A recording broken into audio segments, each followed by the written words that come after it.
The Kardashians get up to some pretty weird business. Along the way, they're definitely bound to make some weird friends too, right? Here's the Kardashian family's surprising connection to P. Diddy. P. Diddy and the Kardashian family have long been associated with the same glitzy Hollywood lifestyle. Sean P. Diddy Combs, a legendary American rapper, is currently incarcerated at the moment due to grave charges. The 54-year-old hip-hop artist has pleaded not guilty and refuted all the allegations. After his arrest in New York, an old Keeping Up with the Kardashians video surfaced, sparking a social media firestorm. In it, Khloe Kardashian informed Kourtney about a crazy party Diddy threw in 2014. So who was with you this weekend? A bunch of my friends.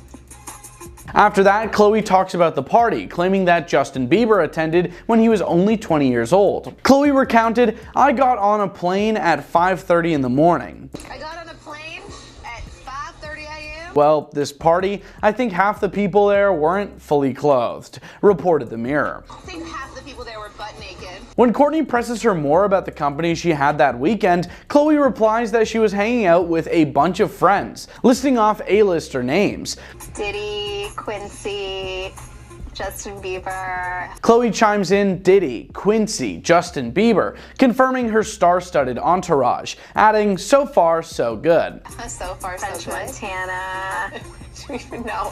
A video from 2016's Cocktails with Khloe has gone viral, with Khloe and Kourtney conversing with Diddy amid the current Diddy conversation. Khloe said in the already viral Reddit video, "Well, I know you're known for the parties. When you think of a party or a good time, you think of Puff." Well, I know you're known for the parties. When you think of a party or a good time, you think of Puff. Diddy simply responded, "Yeah," to which Khloe added with a touch of nostalgia, "We've been known to party with you a few times." We've been known to Always. party with you a few times. She turned to her sister Kourtney, asking, "Do you remember Diddy's birthday?" To which Kourtney admitted, "Yes, I forgot about that. That was an epic night too." I forgot about that. You forgot about that? No, that was an epic night too. Khloe questioned why was it so epic, wondering why the night was so unforgettable. Kourtney recounted, "That night was fun because all the girls ditched me, so it was like me and the boys. All the girls ditched me, so I was like me and the boys. It was me, Kanye West, Corey Gamble, Tyga, just hanging out, and it was fun." And we were all just like hanging out, and You loved it? it was fun. A December 2019 Instagram image by Khloe is generating excitement as well thanks to fresh fan comments. Khloe is seen in the picture with her sisters Kim and Kylie, who are all decked up, posing next to Diddy, who is wearing a silver suit. The caption reads, "Nothing like a Diddy party." Diddy and the Kardashians have long been in the same social circles, although they have recently become less close. I wonder why. Kim reportedly unfollowed Diddy on Instagram just before his properties were searched in March of this year, 2024, following a number of other celebrities who have distanced themselves from the singer. Ray J, real name William Ray Norwood Jr., was Kim's ex-boyfriend. He talked about his personal experiences at Diddy's parties and said that a lot of people in the industry are unaware of any accusations or charges made against the rapper. He just shared his personal viewpoint with Chris Cuomo on News Nation's Cuomo. "We've never seen the stuff that's being said and the stuff that people are finding out. Like, I've never been in rooms that people are talking about and I never knew they existed," said Ray J. I mean, it's all a shock because, we've never seen the stuff that's being said. And a lot of people in the industry can agree with me on that sense. Like, you all wanted to go and have a good time at a Diddy party. He went on to suggest that individuals wanted to have fun, get inspired, and be encouraged by the good vibes of these gatherings to go to work the following day. People are still attempting to digest and understand everything he said. Ray J continued, saying that even though the claims aren't factual yet, they are nonetheless confusing for many. It's hurtful and it's confusing to a lot of people. Half a year after the feds raided Combs' home in Miami and Los Angeles, he was taken into custody on September 16, 2024 at a posh hotel in Manhattan. Many others have filed lawsuits against him in the past year. alleging they were mistreated by him. One such person is his ex-girlfriend, R&B singer Cassie, whose accusations began when she was just 19. Combs vehemently disputed Cassie's allegations last year in 2023, and he has subsequently entered a not guilty plea to federal charges. The grand jury indictment papers that the Mirror looked through reveal accusations against him dating back to 2008 and include some really bad stuff. Additionally, he is accused of enticing people and male workers into what are known as freak-offs, which are often protracted sessions in which Combs and the purported victims are said to have had IVs in order to recover. His brief, Mark Agnifilo, declared outside the courthouse on September 17, 2024, "Mr. Combs is a fighter. He's going to fight this to the end. He's innocent. He came to New York to establish his innocence. He's not afraid of the charges." It is stated that Diddy has managed to stay in touch with his loved ones in spite of the limitations imposed by his confinement. Diddy is the father of 7 children, technically: Quincy, Justin, Christian, Chance, Jesse, Delilah, and Love, by 4 different women. People was informed by a person with knowledge of the matter that Diddy is incredibly worried about his kids while he's in jail. The insider revealed he is very concerned about his kids and their well-being. He has 3 minor children, 2 of whom now have no living parents available with him incarcerated. 4 of his 7 children have neither parent available with him incarcerated, reports the Mirror. According to a person familiar with the matter, Diddy's kids are all in a tizzy as a result of his imprisonment. It's heartbreaking to see the children in the state they're in. This is their father, but to them, he's not Diddy, he's dad. He has always been a loving, devoted father. Diddy, who had 3 children with the late model and actress Kim Porter, who passed away in 2018 at the age of 47, is the happy father of Christian, Jesse, and Delilah. Quincy was Porter's child by Al B, and he was later taken in by Combs. Subsequently, he had 2 sons, Chance with entrepreneur Sarah Chapman, and Justin with stylist Misa Hilton. Diddy and model Tana Tran celebrated the birth of their youngest child, their daughter Love, in December 2022. This information is related to reports that Diddy is not being given any preferential treatment while he is being held in one of the most infamous prisons in America on charges. Regarding Diddy's treatment, an insider told the magazine that he is being treated like any other detainee awaiting trial. They also said that in accordance with the practice for prominent prisoners, the star was placed on watch upon admittance to the facility as a precaution. Diddy's attorneys, Mark Agnifilo and Tenny R. Garagos, have described the Brooklyn prison circumstances as below standards and not fit for pretrial detention in an unsuccessful bail application. You guys aren't going to believe this. Kim Kardashian is still obsessed with Kanye West. Not okay. She can't get her mind off him. She won't stop mentioning his name. I always will. You'll always, hope that you'll see a glimpse of them. And it's crazy because last time we checked, Kanye is remarried to Bianca. So what's going on here, Kim? Alright, so Kanye West and Kim Kardashian's relationship may be over, but no one's convinced that they'll ever truly be over each other. It sucks, you know? I mean, the drama they've had, the ups and downs, and Kanye's endless headlines. But somehow it still feels like Kim is holding on. Do you think it's because of the kids, or is it possible that there may be more to it? Kim filed for divorce in February 2021, and by November 2022, when their divorce was finalized, Kanye had already moved on, tying the knot with Bianca Censori just a month later. So let's just say he was quick to find a replica of Kim. I mean, look, they look almost identical. They could be sisters. But anyways, since then, Kanye has stirred the pot with some pretty harsh comments about Kim. But wait, Khloe Kardashian, Kim's sister, seemed not to care about this. Khloe went ahead and hugged Kanye at her nephew's St. West basketball game. That's kind of weird. Talk about a plot twist, right? So, relationship expert Luella Alderson spoke with the Mirror about it. She thinks Khloe's hug was actually more about family than anything else. She said, despite all the tension between Kanye and the Kardashians, there will always be a connection because Kanye and Kim have 4 kids together. And honestly, she's not wrong. No matter how crazy things can get, those kids tie them together for life. Do you guys agree? I mean, let's be real. If it weren't the case, do you think Kim would have taken all of Kanye's BS throughout the years? I don't know, I doubt it. But wait, it wasn't just a hey, how's it going hug Luella called.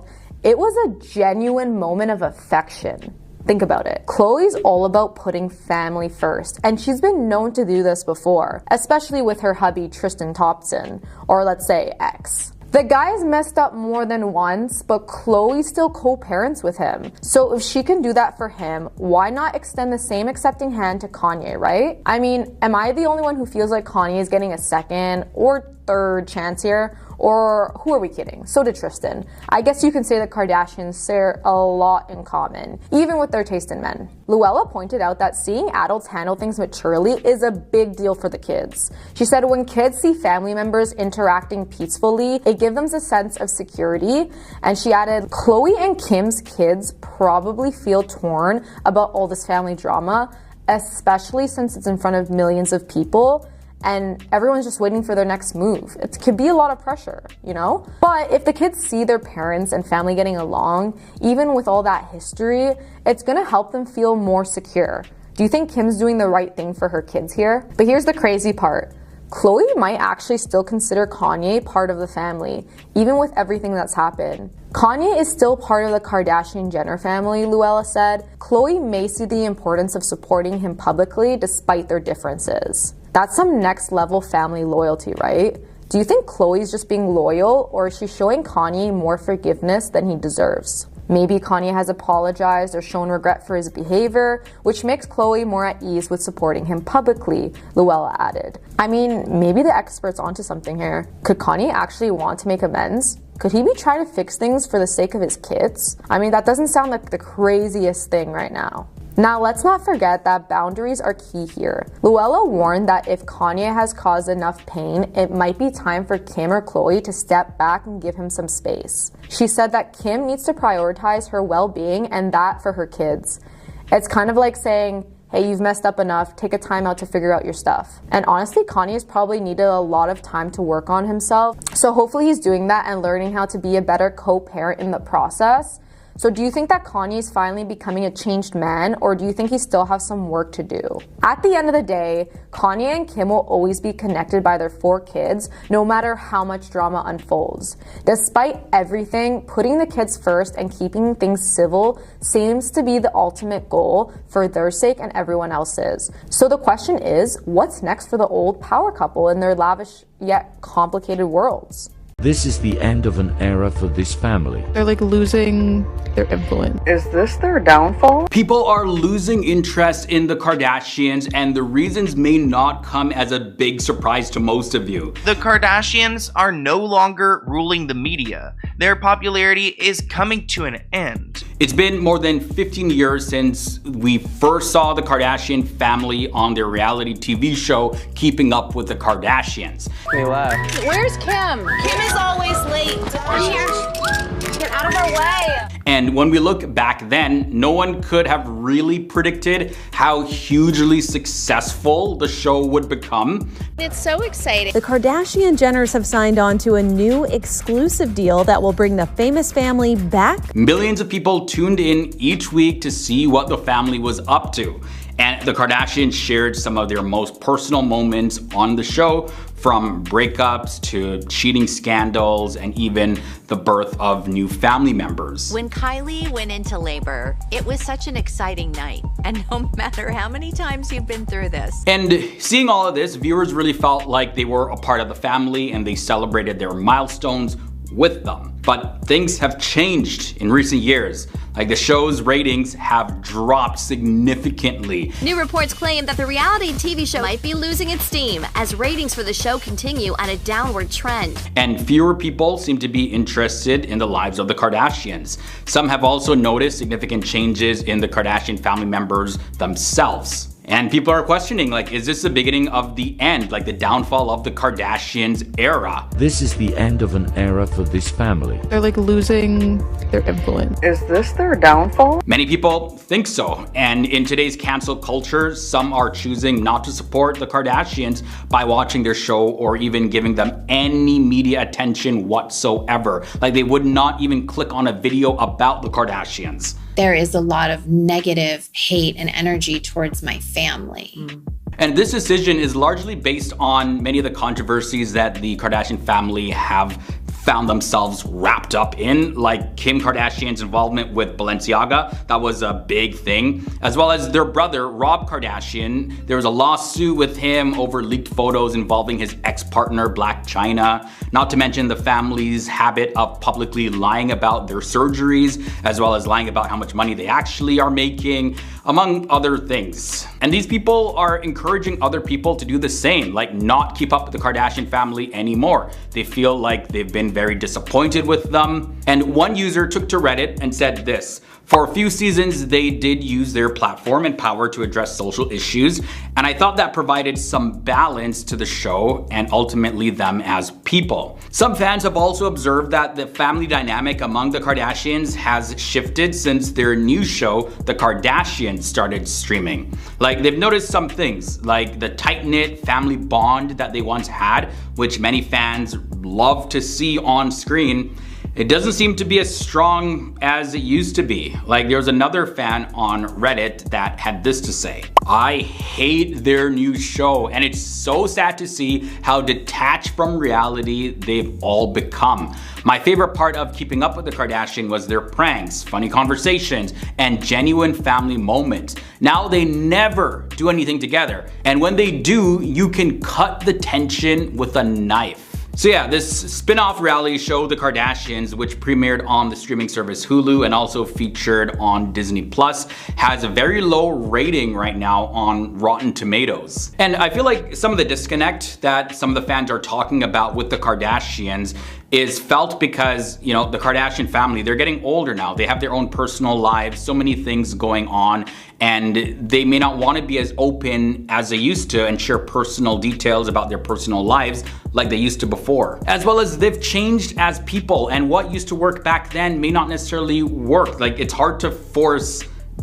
family dynamic on camera. People are gonna tell the difference. But with all that being said, it appears that the Kardashian family does not want anybody to lose interest in them at all. Would you want to keep going and everybody commit, or would you want to kind of put the show on a back burner? No, we love filming. We love our show. Because the season 4 trailer of the Kardashians came out, and season 4 is going to be released September of 2023. It seems to focus a lot on the storylines, their love life, personal interfamily dramas, just some juicy things that I think are gonna pique the viewers' interest, and maybe the fans are gonna love it, or maybe not. Maybe the Kardashians really took to heart what fans were saying and said, like, hey, we wanna see you guys, like, really get to know you guys again, like, behind all the fake stuff.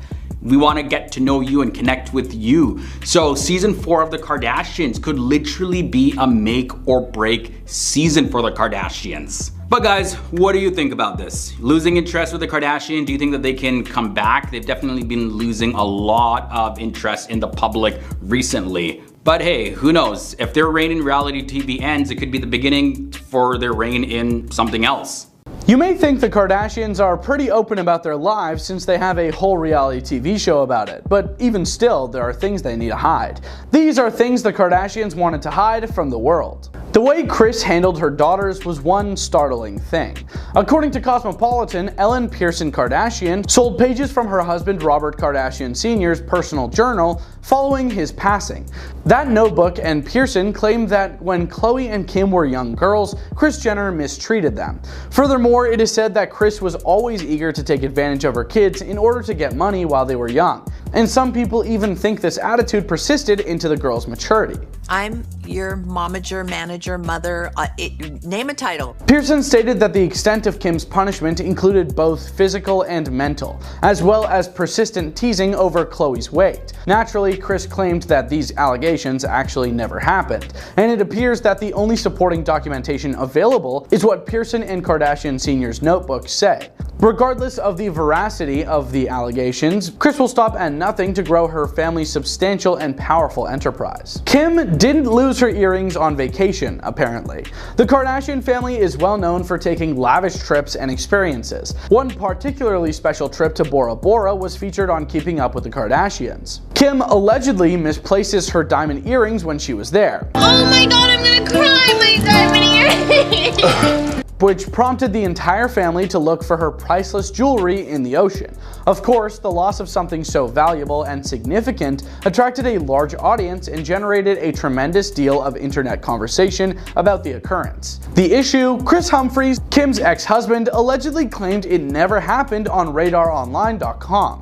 Kim didn't really lose her earring. The whole thing was staged to garner attention. Even if there were other occasions when Keeping Up with the Kardashians staged a fake event, the missing earrings serve as a perfect illustration of how unrealistic the reality TV show really is. It also demonstrates to viewers that they should withhold pity and judgment when anything happens on the show, since it can be staged to gain attention. Apparently, they also aren't great employers. There have been rumors circulating that when Keeping Up with the Kardashians originally aired in 2007, the family, particularly the children, was incredibly gracious to the film team. But as the show went on and the family became more well known, their respect and friendliness towards the crews they collaborated with decreased, leading to awkward and uncomfortable situations behind the scenes. The Sun claims that the Kardashians constantly chastise staff personnel and place impractical demands on everyone who gets in their way. In order to present themselves in the best possible light on the show, the girls often attempt to control what happens or insist on numerous reshoots of straightforward scenes, often at the expense of the other members of the family and crew. Another interesting allegation is that Kim's previous marriage with Kris Humphries was for ratings. Kim's incredibly brief marriage to Kris Humphries was one of the most talked about Keeping Up with the Kardashians occurrences. The union lasted for fewer than 3 months, and in the months that followed, it made headlines. Humphries apparently felt deceived by Kim and thought the marriage was only for show, as the entire setting was unpleasant. Do you think you owe him an apology? Absolutely. The Washington Post claims that raising publicity and viewership for the Kardashian family show is precisely what the marriage was intended to accomplish.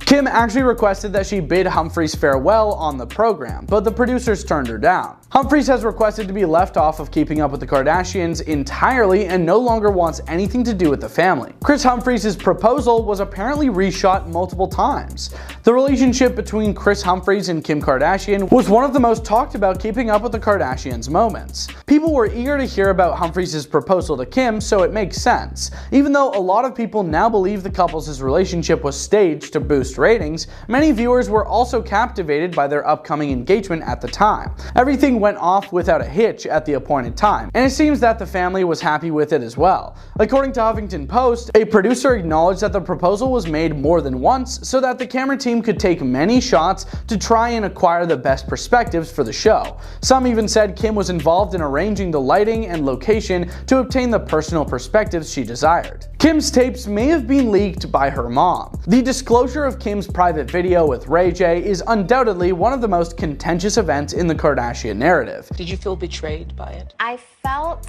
humiliated. Kim sued the corporation to keep the tape private at the time of its initial disclosure. Many, however, brought up Kim's impressive $5 million profit from the home video, so it's plausible that the leak was done for publicity purposes. Ray J claims that Kim's mother, Kris, was the one who actually made the footage public. Many think Kris's release was intended to draw attention to the family, and it was a very successful strategy.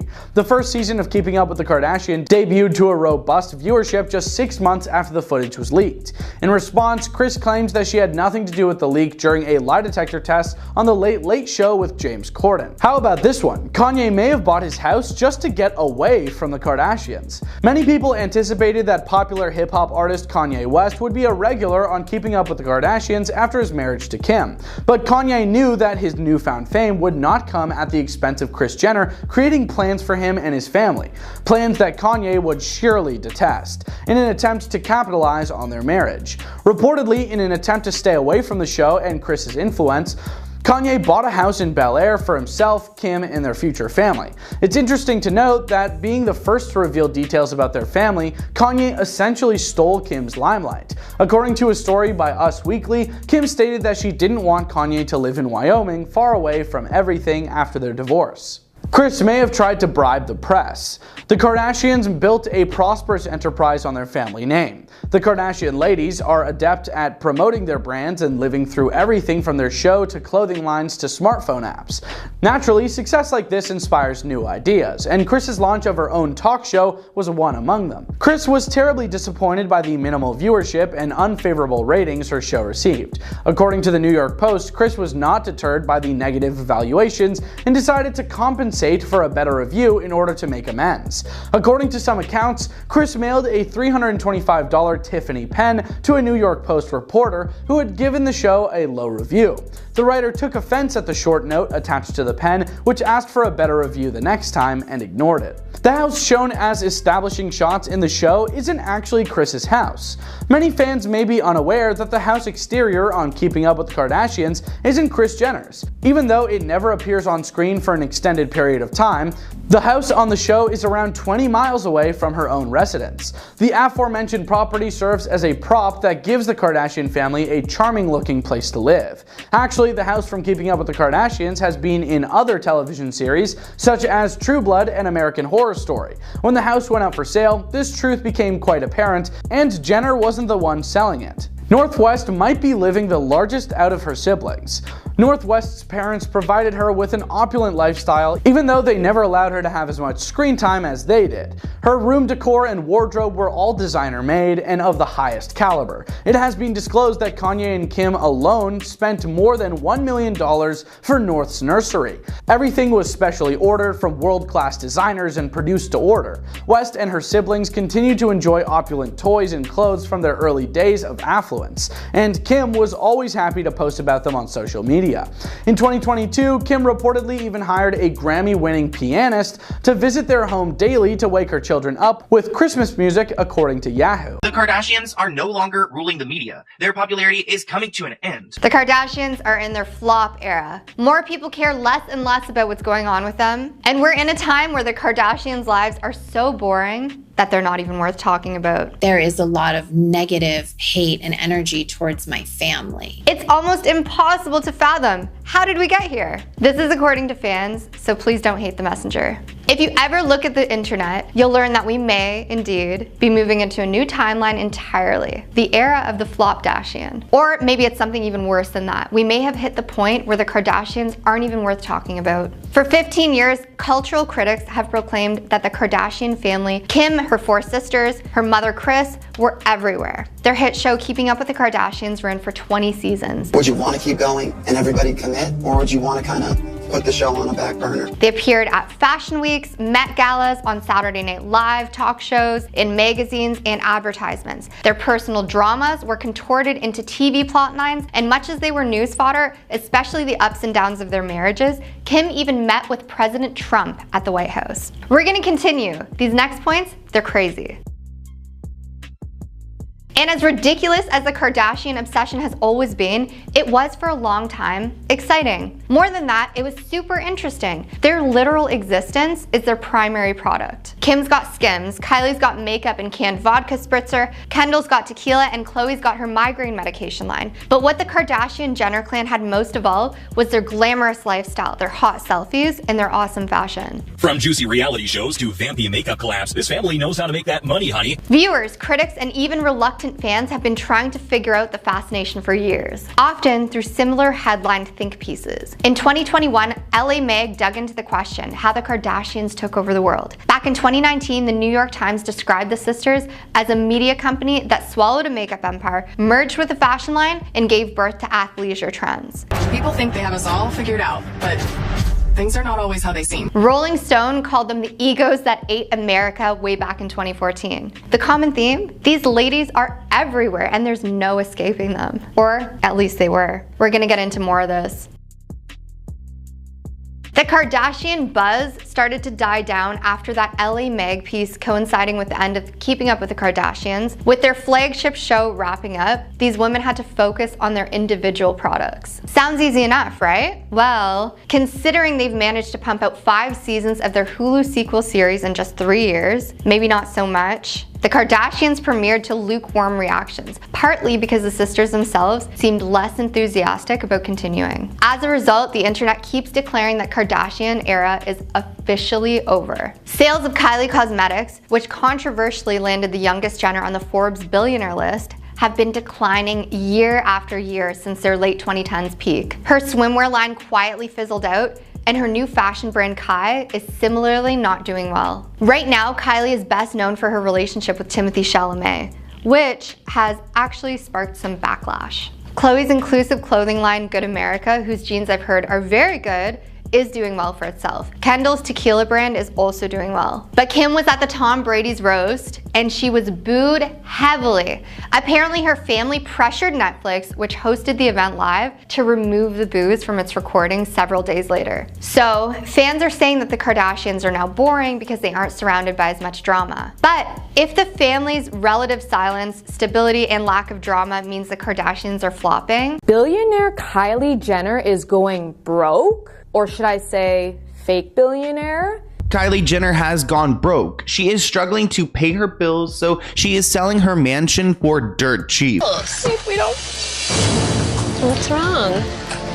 Why are you crying? But after launching another random business and getting caught doing ads for a weird mobile game called Travel Town, the allegations are that Kylie is broke. Her shit is going under. Like, what happened to Kylie Skin? What happened to Kylie Baby? And now Kylie Cosmetics is about to be no more? Just like, why do people think it's okay? Yes, guys, it may be possible that one of your favorite influencers, owner of Kylie Cosmetics, Kai, Sprinter, and other ventures may be going broke. The news of this new partnership has sparked a whole conversation about the downfall of Kylie Cosmetics. Kylie might need to phone up one of her sisters soon and ask for business advice, or maybe a loan, because it's going to take a lot more than a couple of thousands to maintain her lifestyle. What are you crying about? I thought she was joking. I thought she was kidding too. So, Kylie Jenner and her sisters are well known to show off their luxury lifestyle and gloat to the rest of us about how much better their lives are.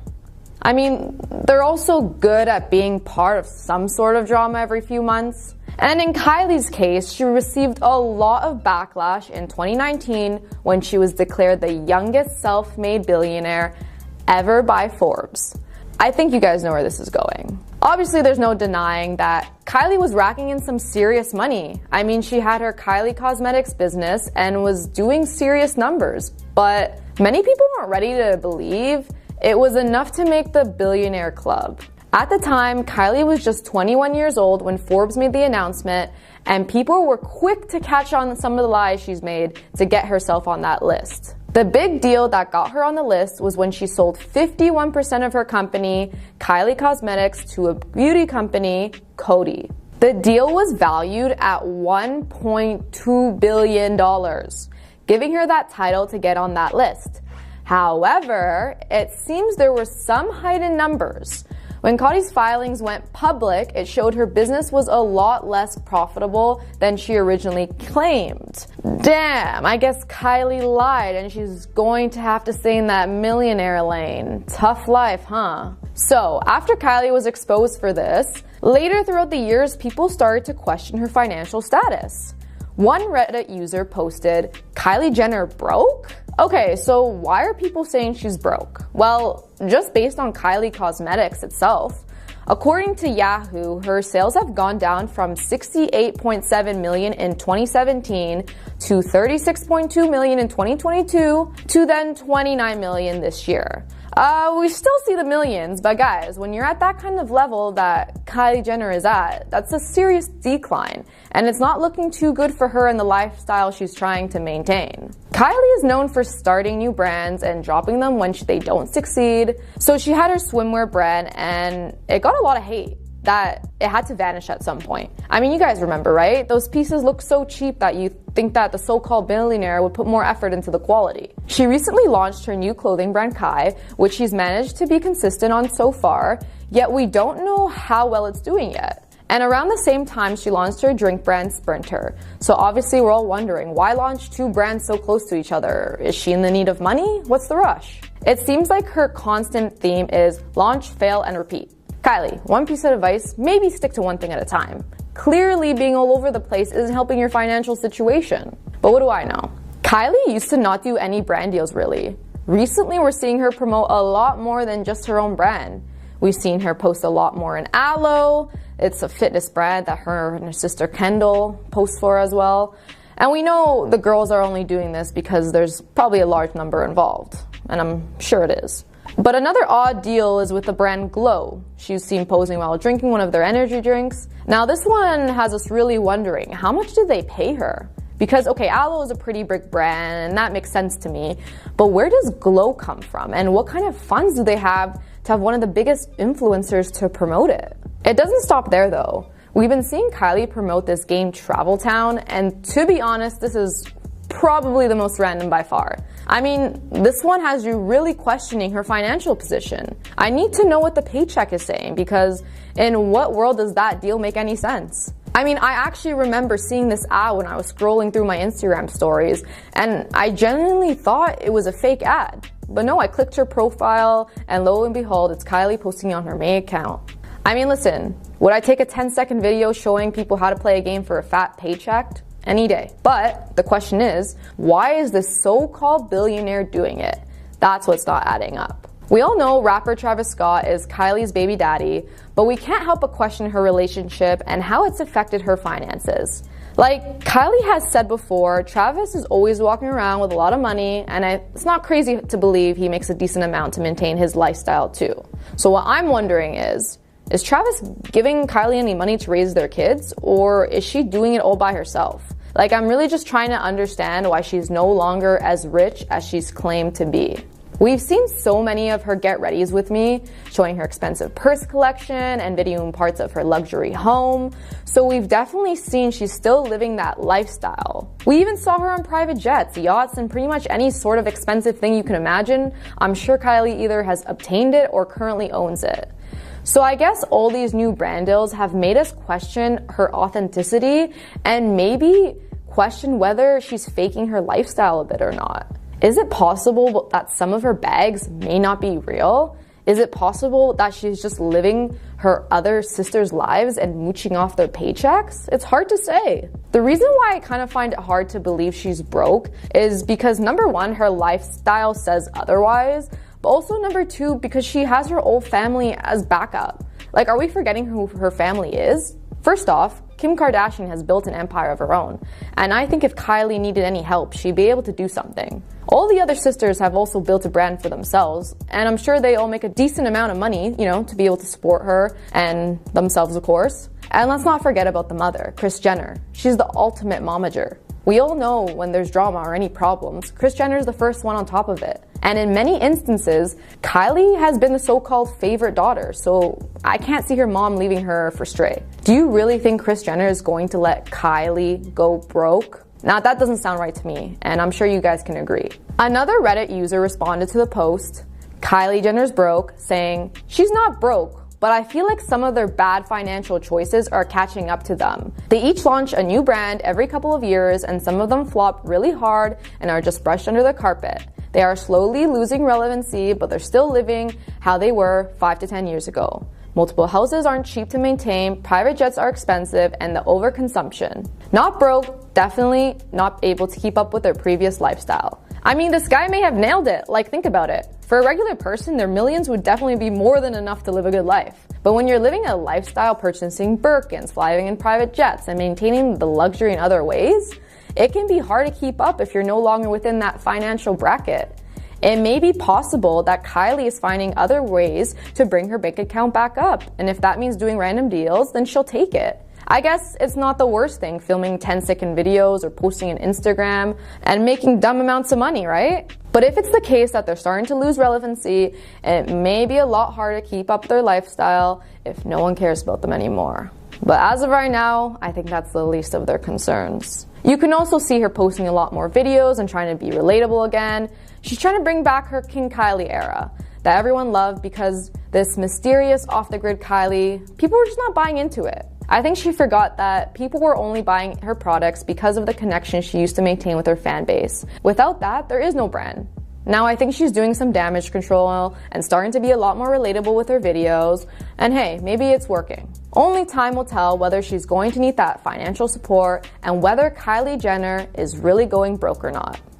Christians are super unhappy at Kim right now for wearing the rosary in photos where she should probably be wearing more clothes. Kim K isn't always wearing weird outfits, that's more of a Bianca Censori thing, but I mean, her Halloween costume, and now Kim Kardashian upsets Christians by wearing this. Kim Kardashian has done it again, found herself at the center of yet another discussion. This time, the drama involves her mega successful Skims brand, a piece that's raising eyebrows, and a deeply sensitive religious symbol. Yes, we're talking about that viral Skims campaign featuring Kim in a set adorned with beads resembling a rosary. And as you can imagine, the internet is on fire. For those unfamiliar, the rosary is a sacred symbol in Catholicism. It's not just a collection of beads, it's used for prayer, meditation, and spiritual reflection. So when Kim appeared wearing something that bore a striking resemblance to a rosary, styled with what she was wearing, no less, many felt this crossed a serious line. Social media imploded almost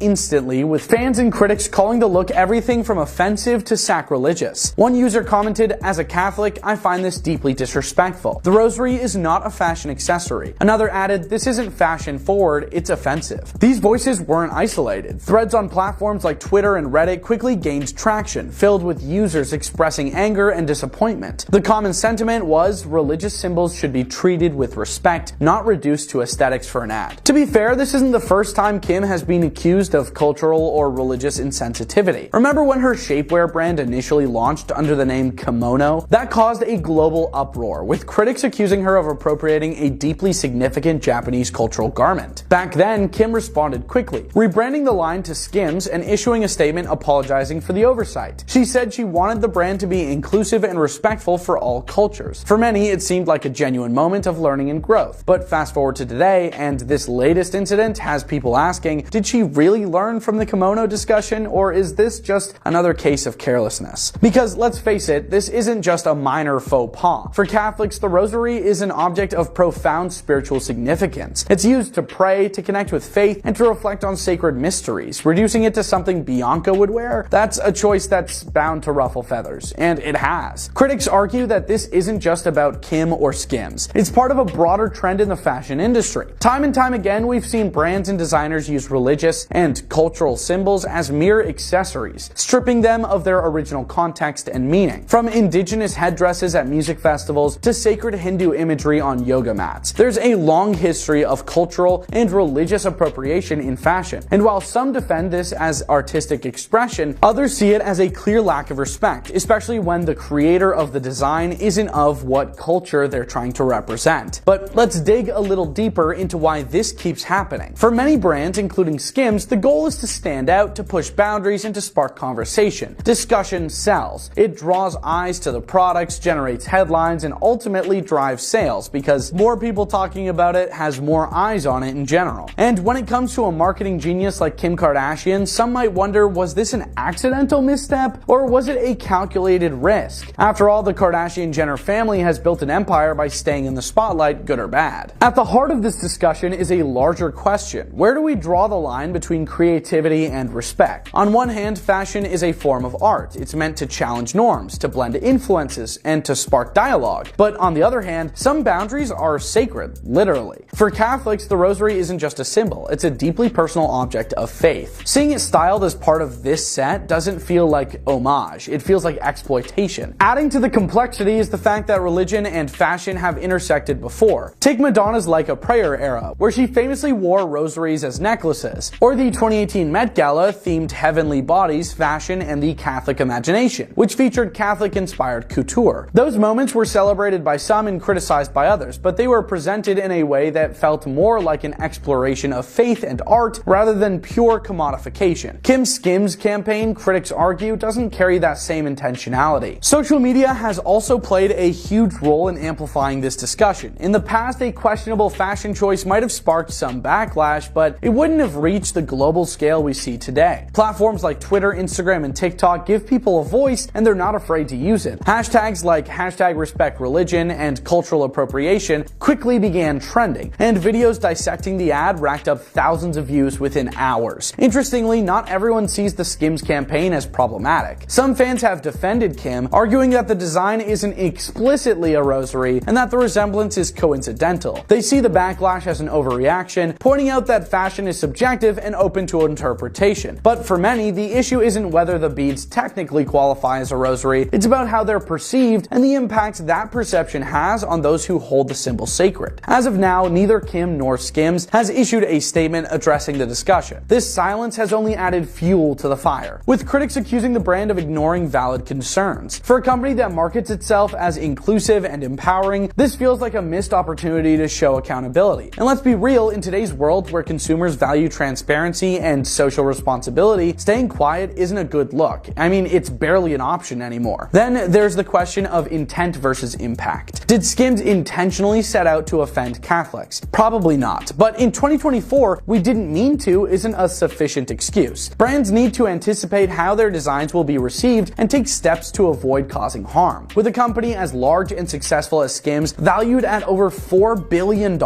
there's no shortage of resources to ensure thoughtful, culturally sensitive decisions. As one viral comment put it, with all the money and people working for her, someone should have said, maybe let's not. This discussion also touches on the responsibility that comes with influence. Kim Kardashian isn't just a reality TV star or a fashion icon. She's a cultural powerhouse. Her every move is scrutinized by millions, and her decisions set the tone for the industry. When she gets it right, she's celebrated as a trailblazer. But when she gets it wrong, the fallout is equally massive. And this time, the fallout is a reminder that influence comes with accountability. At its core, the Skims Rosary discussion isn't just about one set or one marketing campaign. It's about the ongoing tension between creativity and respect, between art and exploitation. And it's a reminder that in the age of social media, nothing goes unnoticed. Whether Kim and Skims choose to address the backlash or not, the conversation around cultural sensitivity in fashion is here to stay. Fashion has long been a canvas for creative expression, a platform where designers push boundaries and challenge societal norms. Yet when fashion intersects with religion, the line between creativity and exploitation becomes perilously thin. The use of religious symbols in fashion is a recurring phenomenon, often sparking intense debates about respect, intention, and artistic freedom. While some moments are celebrated as thoughtful explorations or spirituality, others are decreed as tone-deaf appropriations. The 2018 Met Gala that we discussed earlier showcased elaborate couture inspired by Catholic imagery, including papal robes, intricate crosses, and garments rich with symbolism. It was curated in collaboration with the Vatican, lending an air of legitimacy and reverence to the designs. For many, the event was seen as a celebration of the interplay between faith and fashion, a way to explore the aesthetic beauty of Catholicism while respecting its deep spiritual roots. In stark contrast, moments like Kim Kardashian's recent Skims campaign, featuring a set of clothes that some people think is far from religious, styled with what resembles a rosary, highlight the pitfalls of treating religious symbols as mere aesthetic choices. Critics argue that such representations strip these symbols of their sacred context, reducing them to objects of commodification. While the Met Gala felt like an homage, campaigns like Skims come across more as exploitation, where the sacred is used not for reflection but for profit. This distinction between homage and appropriation often hinges on the intent behind the representation. When designers engage with religious imagery, are they seeking to honor its significance, or are they leveraging its impact for shock value and attention? Context plays a crucial role as well. A couture collection presented in a museum or a curated event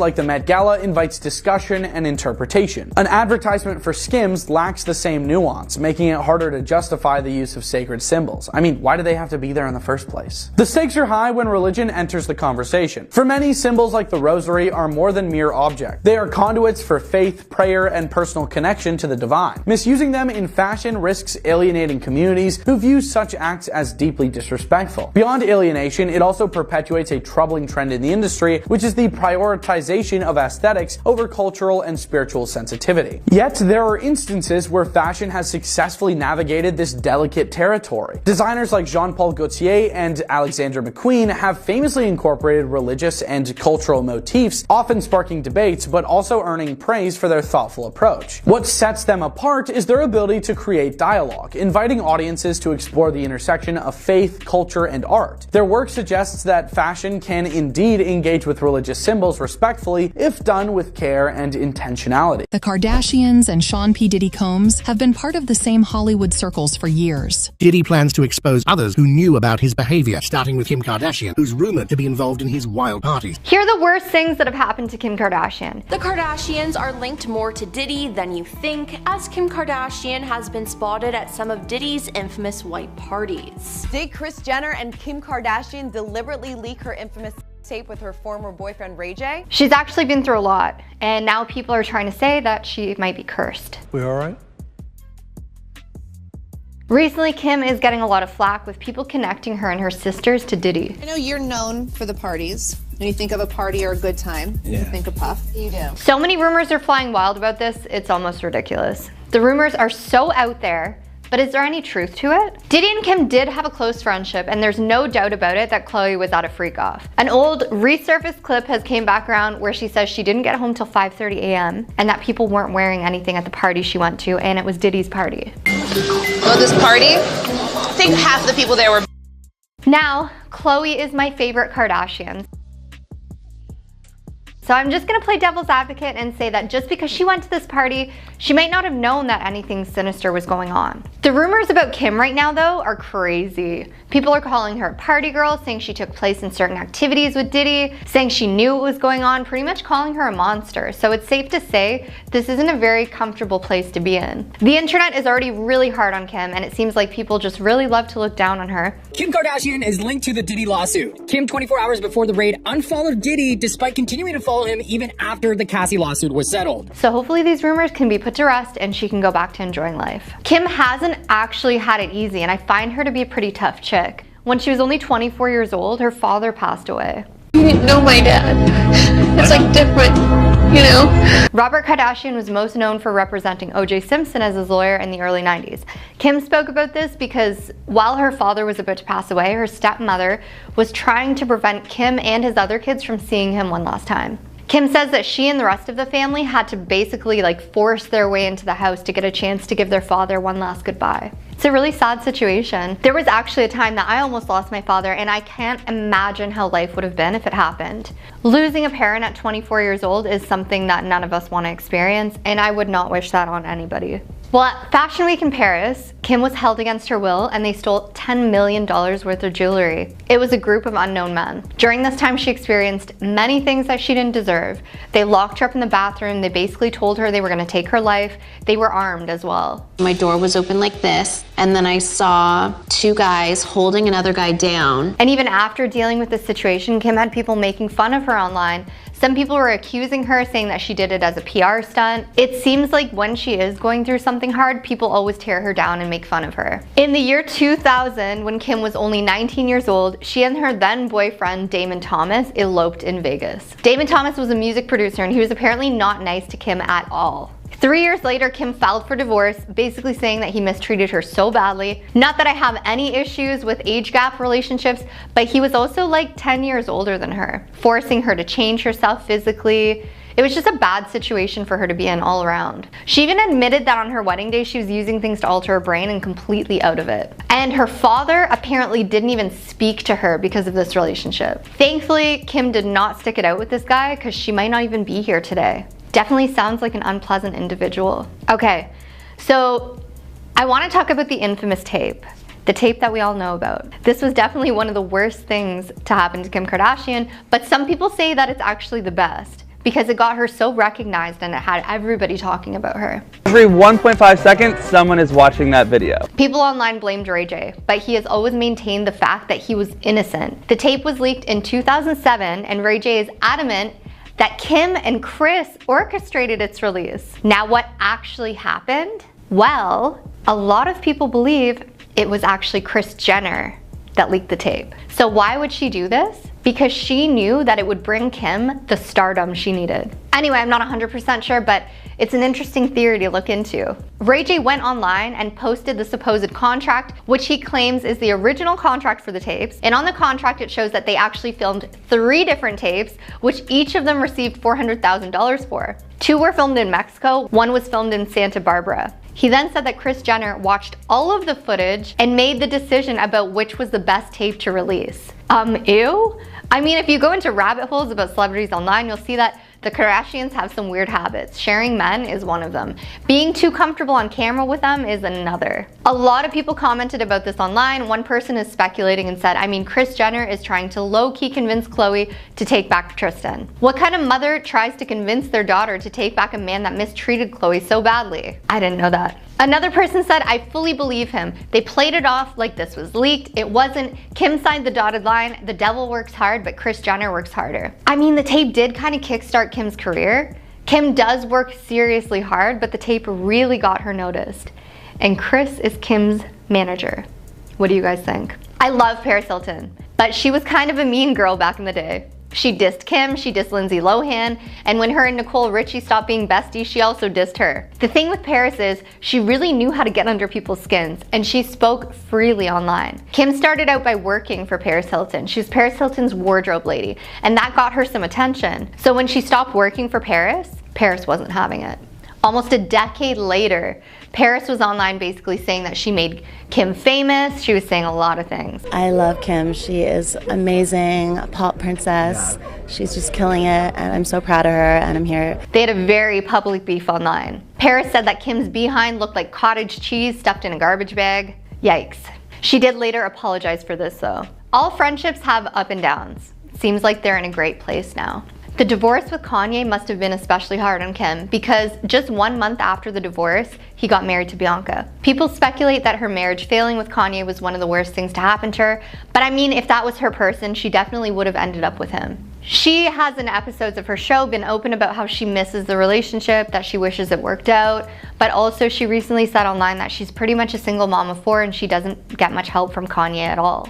She said that sometimes she feels alone in raising her kids, even though she does have a great support system. Social media, you know, when you think about it, most of us, I mean, Kendall and Kylie kind of grew up with it, but the rest of us did not. The Kardashians have resorted into buying fake followers on social media due to the fact that they are boring fans so badly and their brand's accounts are shelling out low-performing engagement levels with followers. Are the Kardashians about to spiral out of control? Absolutely. I think it's a completely different world. Kim & Co.'s online popularity is rarely questioned, but an analysis of their clothing and beauty brands revealed a remarkably low connection with fans. Fans do not care, and their brands are suffering. Celebrities with over 1 million Instagram followers are expected to have engagement levels between 1 and 5%, according to an analysis done by the US Sun. However, virtually all of the Kardashians' brands are way off the mark. Khloe's Good American Clothing range has an engagement level of just 0.02 from 2.4 million followers. More than a few hundred people rarely like any of the profile's posts. Are people just not into the clothing anymore, or are they just bored of the Kardashians? What do you guys think? You know, does it scare me a little bit? Kim's Skim clothing range and her skin cosmetics line don't fare much better. With an engagement of 0.09 and 0.05, the company's posts have been getting a few thousand likes, but with their accounts, they have 6 million and 5.7 million followers. That's a drop in the ocean. While Kris's homeware brand Get Safely has 150,000 followers and an engagement rate of only 0.08%, the number of likes rarely hit triple figures. Kourtney's well-being firm Poosh is better than the others, but still relatively low engagement of 0.15%. So I felt like timing is everything. Kylie's toddler clothing range, Kylie Baby, has an engagement level of just 0.18%. Only her clothing brand Kai performs at a high level of 15 engagement. Figures compiled by Phalanx Analytics had further bad news for the Kardashians, suggesting that their fans aren't listening online. 47% of Good American followers are not engaging, and only 50% are real, the analysis showed. Just 3/4 of Kim's Skin followers are real, and 22% are fake followers. It's so important when you're building your brand. Yusuf Awadallah, who is an FTD news host and hip-hop artist, says, I think the Kardashians will do anything to stay relevant, even if that means stooping so low to buy followers for their social media accounts. At the end of the day, they probably don't even run their social media. It's probably someone behind the scenes. My favorite Kardashian used to be Kylie, but then she broke up with Travis Scott, so now I have no favorites. That's fair. A lot of people feel this way about the Kardashians. I personally think it's kind of cool that they could just ride the wave of their reality TV show, but they choose to run businesses of their own. They all live pretty interesting lives, they work hard, they look good. Coralie Trigger was scathing in her assessment of the Kardashian family, telling the US Sun it's a safe bet that the Kardashians use Botox for their bodies and bots for their brands. Believing the Kardashian brands on social media have grown without any help from bots is like believing the Kardashians look the way they do without any help from Botox. Why? I swear to God. Yes, that's like what the party is about, Candyland. No, I will literally you up. This is not about your brand. Here are some of the biggest feuds between Kim Kardashian and Kourtney Kardashian. These sisters just don't seem to be able to get along at all. During season 15 of Keeping Up with the Kardashians, there was a big argument between Kim and Kourtney. It started as a discussion about scheduling a family photo shoot. That was when my meeting was, so. Where's the meeting? It was supposed to be at my house. Unless I do it at 7 in the morning. Do it at 7 in the morning. But it turned into a major fight. Kourtney thought that Kim was being inflexible with the schedule, and Kim felt that Kourtney didn't understand how busy she was with their various work activities and just things that pop up that they're working on. And this disagreement got very heated. Kim got frustrated and told Kourtney that she wouldn't understand because she doesn't have a business like Kim does. Kim even made hurtful comments about Kourtney not being interesting and not having real work to do. Maybe if you had a business that you were passionate about, then you would know what it takes to run a business, but you don't. And that stemmed this next feud. After that whole argument, Kourtney called Khloe and she was very upset, and she cried while talking to Khloe about what happened. Hello? Hey. Hi. Are you crying? Yeah, I'm not here to be mistreated by my... Unfortunately, Kim overheard the conversation, and this made things even worse. Kourtney felt really hurt because Kim had called her the least interesting to look at. I said I'm sorry for that, but you're the most entitled person on the planet when you work the least. That's what I'm saying. And she couldn't understand why Kim would say such things. You know, it's like, you're my sister, like what's going on here? Why are you being so mean? But Kim jumped in and suggested that Kourtney should be more flexible because she works less. And this made Kourtney even more angry, and she called Kim a distraught, evil human being and said that she didn't want to see her. Kim went on and tried to apologize, but Kourtney didn't accept the apology at all. There was also another time during a simple dress fitting where things escalated between Kourtney and Kim. Kourtney was looking for a birthday dress when Khloe suggested she ask Kim for her opinion on a vintage Dior dress. But their conversation quickly turned into an argument, with Kim accusing Kourtney of copying her style. Well, if you don't care about you and I, why do you keep on picking out all the same clothes? And Kourtney defended herself, saying this. Yeah, I don't know what you're talking about. I've never dressed like you. And then Kim went on to explain in her confessional in the episode that Kourtney didn't understand the effort involved in fashion choices, especially regarding relationships with fashion designers. And Kim had spent a lot of time working closely with designers like Rick Owens to understand their fashion vision. And she felt that Kourtney just didn't grasp that aspect of the fashion world. And Kourtney then argued that even if they both wore clothes from the same designer, their personal styles made their outfits unique and different. And she stressed that they might receive similar clothes from stores, but she always tailored her choices to her own taste, and she never was interested in copying Kim in any way.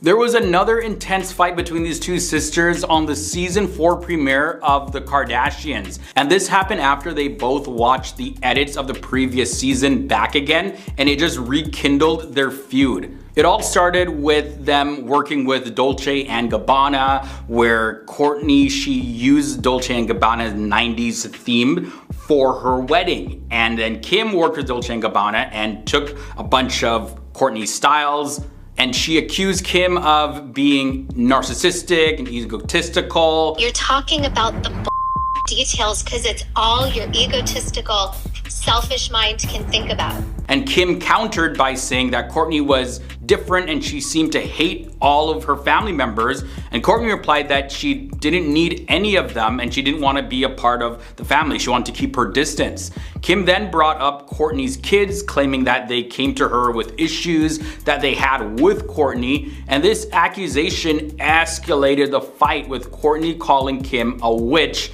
And she used some strong language. She said that she hated Kim. You're just a witch, and I hate you. There was also some tension between Kourtney and Kim that escalated when their verbal argument turned into a literal physical, fist fight with punches flying, slaps going. Kim accused Kourtney of not caring enough and not working as hard as the other sisters. And Kourtney, angered by these accusations, of course, defended herself by saying that she works really hard and that if she chose to be a stay-at-home mom, that's perfectly fine. Kourtney then charged at Kim and they got into literally a physical altercation. And this left Kim with scratches and even she had some physical marks and bruises. Kendall Jenner wants people to know she's not like her Kardashian sisters and is more of a Jenner. Some people are confused because obviously her last name is Jenner, but she's talking about being known under the Kardashian umbrella. Kendall Jenner has spoken out against her family and shared that she never chose the path of fame. Rather, she, in a way, was forced into it. In a recent interview with the Wall Street Journal, Kendall Jenner opened up about her feelings of not fully belonging within the Kardashian-Jenner family. Kendall sat down with the Wall Street Journal for an exclusive interview where she opened up about her feelings towards being labeled a Kardashian. She said she doesn't quite feel like the rest of the Kardashian sisters, saying she feels out of place in her family. Kendall, who's a professional model and businesswoman, expressed that she has always felt out of place in the public eye, as she was born into the spotlight without choosing it for herself.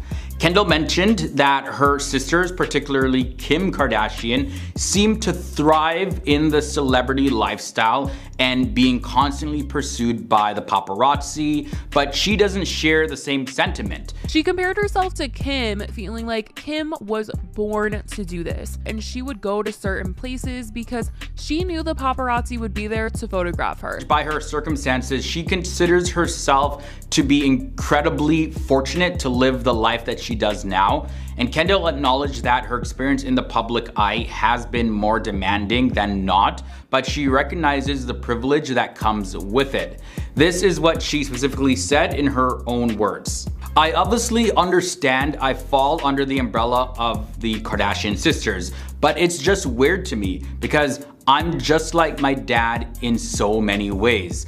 I'm such a Jenner, in my opinion. Now, despite her feelings of not fully belonging within the Kardashian family, Kendall has still been involved in the Kardashian-centric show, The Kardashians, which is pretty much the streaming continuation of the original Keeping Up with the Kardashians TV show. Kris Jenner, who's Kendall Jenner's mom and manager, acknowledged that the original reality show initially focused more on the older siblings, but stated that Kendall and Kylie naturally became more involved as they grew older and as the family faced various new dramas.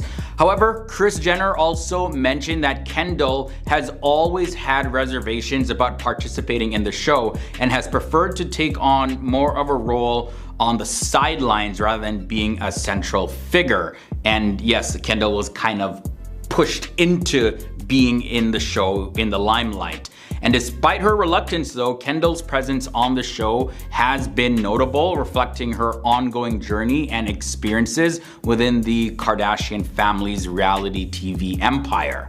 And while it is true that Kendall Jenner does receive less screen time compared to her other sisters, it appears to be definitely a deliberate choice. However, despite any initial reservations or feelings of not fully fitting in and all of that, Kendall has chosen to be an executive producer for the show The Kardashians, and this decision right here, it shows that she recognizes the potential advantage and opportunities that come with being associated with a high-profile series like The Kardashians. So I guess with All of that being considered, she can look past all of the grievances and differences of her family's lifestyle when it comes to her preferences, because she does get a benefit from being involved with what the family does. But Kendall had this to say about her situation, and I quote, she said that it's challenging for me a lot more than it is not. I consider myself one of the luckiest people on the planet to be able to live the life that I live.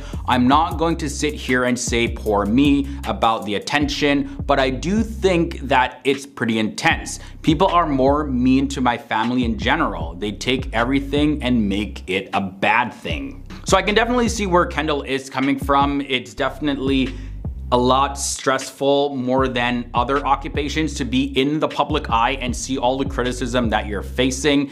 And she may not have initially wanted it, but I guess now she goes along with it because she's grown to be accustomed with it, even though it wasn't her preference. Everyone knows these days that it's really hard being a mom, and this is no different for the rich and famous. Kim Kardashian admits that it's hard being a parent to her daughter. Do not talk to me about that. Sorry, Kim.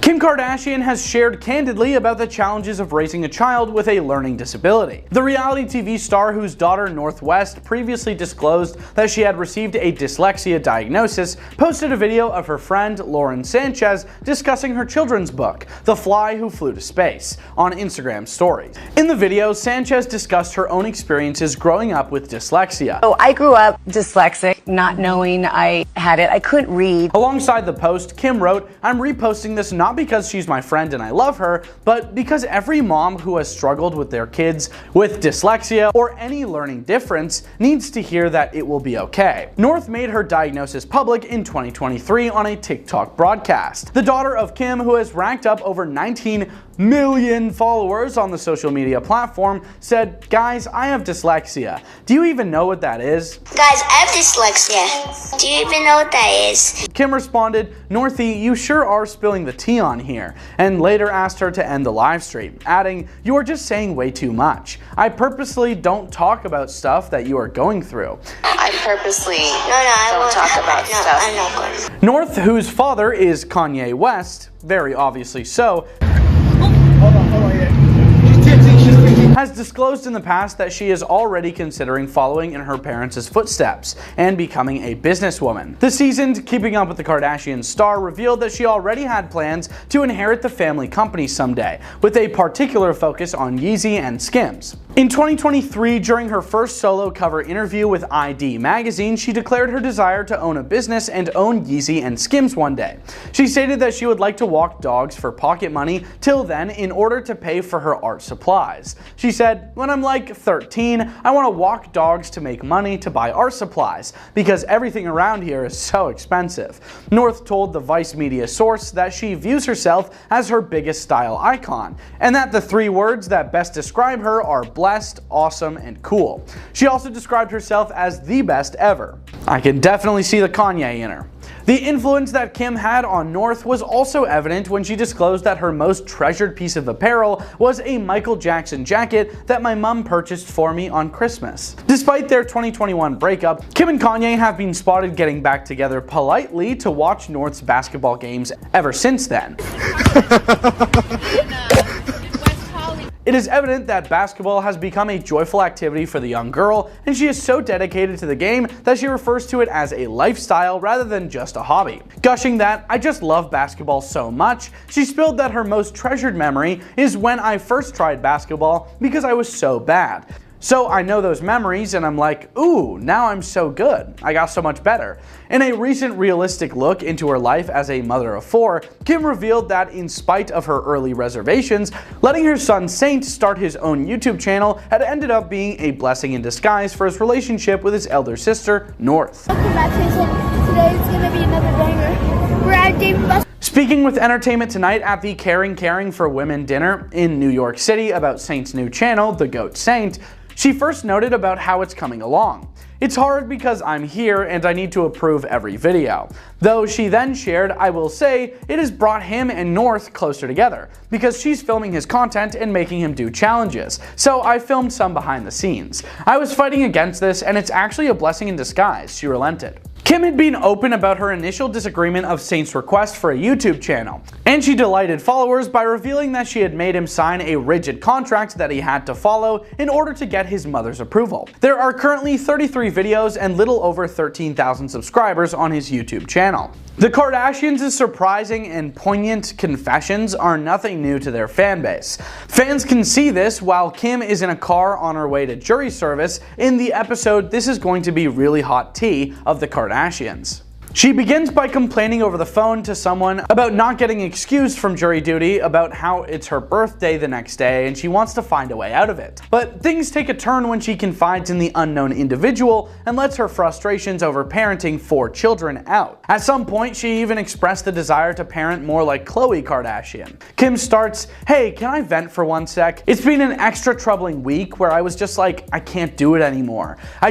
Anything in that home is just chaotic right now. I had a Zoom at the house with all my kids there, banging on the door, just screaming, and I was literally hiding in a bathroom with the door locked, as I was just like, I can't believe this. I mean, I can believe it, but that's like my biggest nightmare." Kim then goes into further detail in a confessional on the pressures she has as a parent. Sometimes it gets just like a little much. "I want to be more strict like Khloe, but I don't know why I have a hard time just saying no is no. I think I also just don't want to deal with the whining and the tears of not getting their way." She continues talking to the person on the other end of the phone and says, "I'm open to anything at this point because I just can't live like this. Like, I've run out of my patience, and that was my superpower, was calm and patience." Kim continues by admitting that she is a pushover and that in order to keep the kids from weeping, she frequently gives in to their requests. She too thinks she is alone and without assistance. Kim does, however, offer one strategy that is typically effective.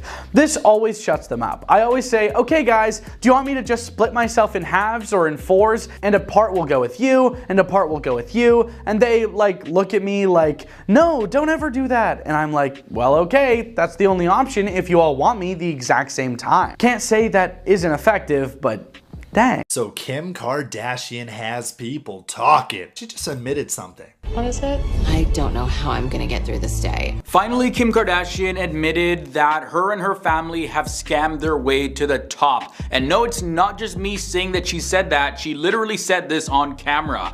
We all know the Kardashian-Jenner family is super famous, especially in Hollywood. You know, they're recognized all over the world as well. In less than a decade, the Kardashian-Jenners have become the world's richest and most talked about socialites. But get this, according to Kim Kardashian, their success was basically an accident, and they don't really understand how they actually got that famous. On the season 4 finale of The Kardashians, Kim spilled the tea saying that they scammed the system to become global stars. I know, crazy, right? And Kim whispered to the group, "Guys, we scammed the system, we did it." This happened when the fam got together for Scott Disick's 40th birthday party, and Kris Jenner was all sentimental, saying that she's known him for forever. And this is what Kris told Scott in her own words. "You were literally here episode 1, season 1, and this was referring to the OG reality show for the Kardashians, Keeping Up with the Kardashians." Because that's a great accomplishment for anybody over 50 years old, right? Time flies, you know, that was so long ago. And then Kim later chimed in, mentioning that she's been friends with Scott Disick for 19 years, and she gave him props and she thanked him for having her back through thick and thin and through every phase of her life.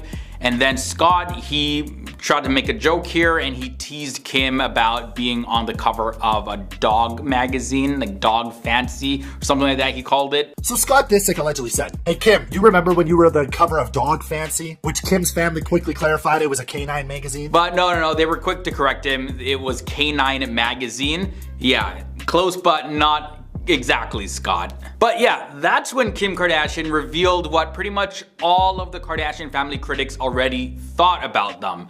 But now it's coming directly from Kim herself, and she said this, and I quote, "Anything for a cover. Guys, we scammed the system, we did it. Whatever it is, we figured it out and did it. We put in some hard work." Yeah, whatever it takes to be on the cover. for sure. No doubt, guys, the Kardashians have put in a lot of work over the years, and it takes a lot of time and energy and focus to run multiple successful businesses, as well as raise children and deal with the media and paparazzi pressures, as well as, you know, maintain and grow what you already have going on and still have the drive and desire to do more. These guys aren't lazy. From an immensely successful TV show to multiple business ventures, the clan has stacked up millions to their name. So as much as people may criticize them, they do the hard work, and it's definitely paid off. The issue, though, I think that most people have with the Kardashians is how they went about it in certain aspects, like lying to the public and betraying people, going behind their back, then getting caught in those lies and then lying some more and betraying even more people. Even Kylie Jenner, she even inflated her earnings to make herself look like a billionaire, and Forbes listed her as the youngest billionaire and then had to revoke that. You know, things like that, pretty shady by the Kardashians, and people just aren't having it. She has lied and exaggerated just how successful she really is. But what do you guys think? Do you think that the Kardashian-Jenners deserve all that they've accomplished? As the episode continued, Kim also had more to say about Scott as well as the success of her family, and this is what she said. "Scott's my motivator. He'll always say, 'God, can you believe you did it?' And I'm like, I can't. This is crazy. We aren't supposed to be here. Like, how did we get in this cool party? We weren't the cool kids. How did we do it?" Kim also previously had told Vogue Arabia in September of 2019 this: "Money was always the goal, but I was obsessed with fame, like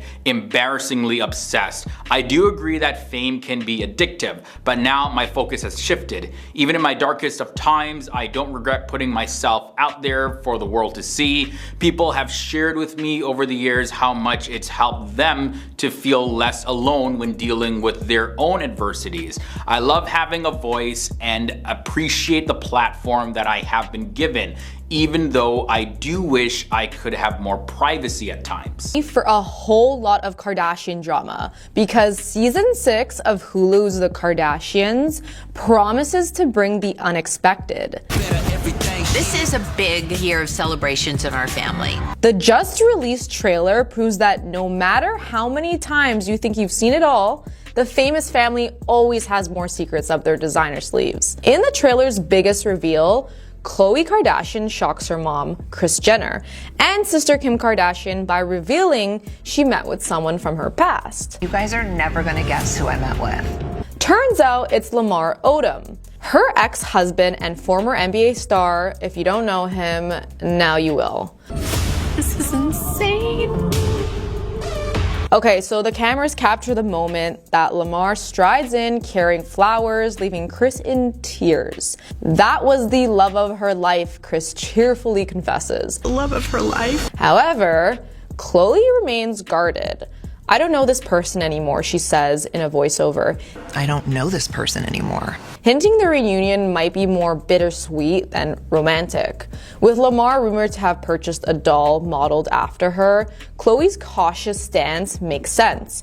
I mean, that's kind of weird, right? Her pointed statement, "A lie hurts 7,000 times. The truth hurts one time. A lie hurts 7,000 times." Sums up just how worried she is grown about letting anyone back into her heart. Like, if you don't already know, she's been kind of screwed over quite a few times, and letting someone like a blast from the past come back into her life, I don't know if that's part of her 2025 bingo card.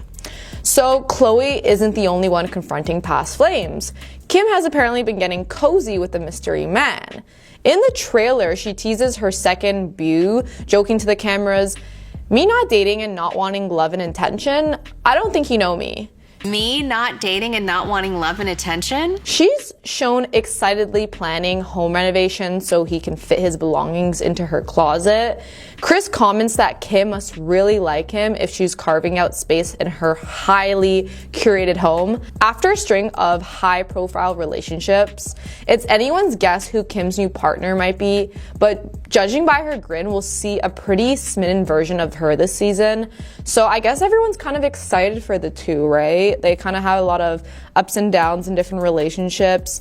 Kim used to be with Kanye, that didn't work. She had a little fling with Pete. So I guess people are wondering what's next for Kim, and does she have time for a man with such a busy schedule going on? The trailer also highlights Kris boasting about all the celebrations, Khloe turning 40, business expansions, and the younger Kardashian-Jenner children stepping into their own spotlight, especially North West. The teaser is full of glamorous shots of the clan in couture gowns, reminding us that the family's brand remains a larger-than-life as ever. Hulu dubs it as a new era for the Kardashians, suggesting we'll witness them juggling motherhood, booming careers, and complicated personal lives. Some fans, however, have labeled the trailer underwhelming, wondering if the show can still serve up fresh drama after so many seasons in front of the cameras. I mean, they've had several seasons, and I guess at this point, they're gonna have to wait till their little kids grow up a bit more, just so that, you know, I guess the new real era of the Kardashians can give us the show we probably want next. Season 5 drew mixed reviews, with many viewers claiming that the show felt more like a documentary than the juicy reality that they once adored. Fans complained about repetitive storylines, forced arguments, and minimal real conflict. Even major milestones like Kourtney Kardashian's pregnancy reveal didn't quite rescue the season from feeling stagnant. And critics aren't sure season 6 will be any better, though the addition of Lamar's comeback, Kim's hidden romance, and uncertain futures for each family member might add some spice to it. And I mean, it's got me curious too, so I guess, you know, it's working. But Kendall and Kylie Jenner only make brief appearances in the trailer, leaving fans guessing about their storylines as per usual. Kim is seen chasing with Kendall over talent agents, but there's no in-depth look at Kendall's modeling success or personal life, as per usual. Kylie, meanwhile, is rumored to still be dating actor Timothée Chalamet, but it looks like her romance might remain mostly off-camera. If last season was any indication, Kylie's keeping her love life secret unless the producers tease viewers with a surprise cameo, which I think that appearance could definitely get a lot of people excited. Though fans crave unscripted, raw drama, it's no secret the Kardashians are masters of carefully curating content. The question this season is whether the family's truth will shine through, or if episodes be packed with, like, you know, a lot of filler and just a lot of nonsense. As Kris says in the promo, we've got to rely on each other, alluding to bigger challenges. And with Kim's hush-hush romance, Khloe's tense reunion with Lamar, Kris's emotional confessions, the new season maybe has some high-stakes stories, but only time will tell if genuine, you know, moments will happen, or if it's just another carefully orchestrated storyline to keep viewers high, because at the end of the day, they've kind of made it now, and I guess they don't really have to sell too much. Anyways, season 6 kicks off on February 6, 2025, and fans are just ready to see it happen. Will the family deliver real revelations, or more content like last season that's more constrained? The Kardashians are making up drama for their TV show. They are desperate for viewers, and it looks like Khloe is taking another hit to keep the show entertaining, but at what cost? With the newest trailer out for Hulu's The Kardashians Season 6 out, it seems like Khloe Kardashian may be reuniting with an old fling. As the new official trailer is released, we saw none other than Khloe herself reuniting with her ex-hubby, wait for it, Lamar Odom. But Khloe was quick to go to her mom, Kris Jenner, and closest sister, Kim Kardashian, to spill the tea on who she ran into. So in this scene, all you have is Kris Jenner, Kim, and Khloe just chilling, talking, and Khloe told them, "You guys are never going to believe who I met with." And obviously Kim then said, "Who?" Obviously the producers created this scene. Fans were so eager to want more. They had this man come out of a car. They only showed the shoes. And of course they didn't show the face. Like, how are you gonna do a teaser like that? But then the clip jumps to Kim's confessional saying, "This is insane." And if she says it's insane, it's gotta be pretty crazy. But the trailer did not end without getting a look of who the man was. Another clip shows the man walking into the home to be no other than former Lakers star Lamar Odom, who was holding a bouquet of roses in his hand. So what is the tea here? But guys, take this in. Kris was not as happy to hear about this. It made her actually really emotional. She said in her confessional with tears, "This was the love of her life. I'm devastated for my child." Because just keep in mind, like, these two go way back, and for her mom to see this reunite, she's obviously a bit worried considering Khloe's past. And get this, guys, her ex recently bought an intimate doll modeled after her.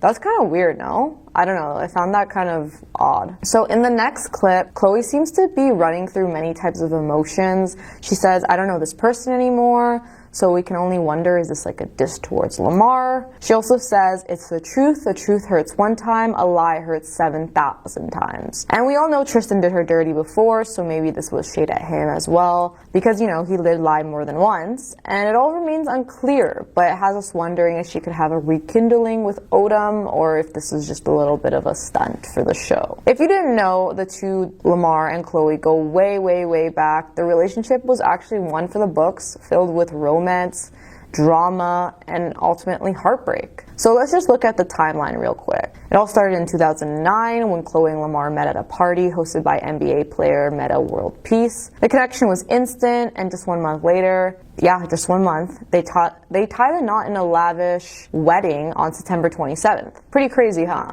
The whole event was televised by Keeping Up with the Kardashians, shocker, and fans were captivated by how quickly their love story unfolded. In the early years, Khloe and Lamar seemed to have it all. From 2010 to 2011, the couple lived a glamorous life together. Lamar was thriving as a LA Laker and even winning the 2010 NBA championship. And Khloe was by his side through it all. Their relationship became so popular that they launched their own reality spin-off, Khloe and Lamar, which aired between 2011 and 2012, giving the fans an inside look of their marriage. But then 2012 comes around and cracks began to show. So Lamar was traded from the Lakers to the Dallas Mavericks, and the stress of the move, mixed with Khloe's public struggles with infidelity, took a toll on their marriage. So rumors of infidelity and supplement use began circulating, and by the following year, things took a serious turn, but not for the best reasons. So in 2013, Lamar's own issues became impossible to ignore. He had bad habits, and it was all over the news. He got taken in for a DUI in August. And that December, after months of separation, Khloe filed for divorce, stating that she could no longer remain in a toxic environment. Although, even after the filing, Khloe kept the divorce on hold throughout 2014 and 2015, reportedly because she was concerned for Lamar. Then, in October 2015, everything changed. Lamar was found unconscious in Nevada, and due to the overuse of supplements, he was pretty much in just really bad condition, ended up in a coma, and Khloe rushed to his side and stayed with him through it all, even putting their divorce on hold just until he was better. So then comes 2016, Lamar recovers and Khloe resumed the divorce, and their marriage officially ended in 2016 of December, after 7 crazy years. Since then, they've both thought about the relationship. Lamar owned up to his mistakes and the pain he caused Khloe. Khloe said that even with everything that happened, she'll always care about him. So fast forward now, we obviously see that the two, you know, they, I guess, had a lot of love for each other, and now when we see him appear on the show again, it's like, oh, is there a future possible for the two? Is she still in love with her ex, Tristan, since it's a baby daddy of her kids as well? That's a bit of a complication. Like, what is next for Khloe? I know in her recent podcast with Scott, her newest podcast, Khloe in Wonderland, she mentioned she's not really looking for anything right now, and I believe she was saying that she's just kind of taking care of her kids. So I don't know, it could just be a bit of a stunt to bring some viewers in for the show.